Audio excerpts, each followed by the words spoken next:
U Sarajevu počelo je iseljavanje kasarni. Sve teče pod kontrolom UNPROFOR-a.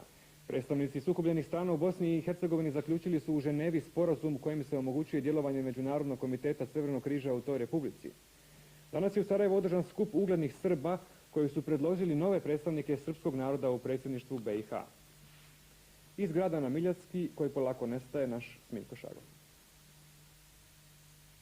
Oko 17 sati stiglo je pred zgradu UNPROFOR-a 7 kamiona oružja teritorijalne obrane 4 sarajevske općine, koje je prema potpisanom dogovoru Jugoarmija treba da vrati da bi iseljavanje započelo iz vojarni Viktor Bubanj, maršalka Jusuf Đonlić.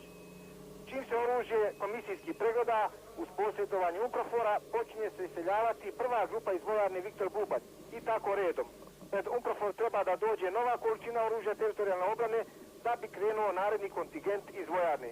Ako bude sve teko po planu, iseljavanje će trajati nekoliko dana.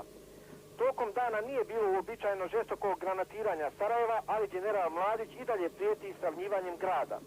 Predsjedništvo Bosne i Hercegovine postavilo je danas za novog zapovjednika teritorijalne obrane Republike, majora Sefera Halilovića.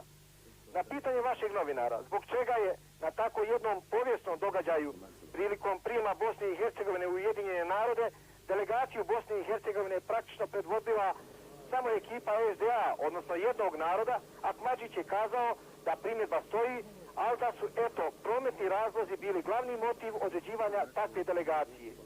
Na kraju iz Sarajeva informacija da večernji sati, neobičajno za posljednje vrijeme, mirnije prolaze nego ranih dana. Nadam se da vam se ne moram ispričavati zbog loše kvalitete slike, odnosno pretpostavljam da znate da jako teško dobijamo sliku iz Sarajeva.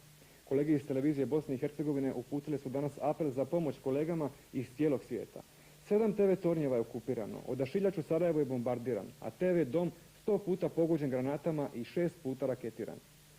6 mladih ljudi ove TV kuće je ubijeno, više ranjeno, a 2 novinara zatočeno.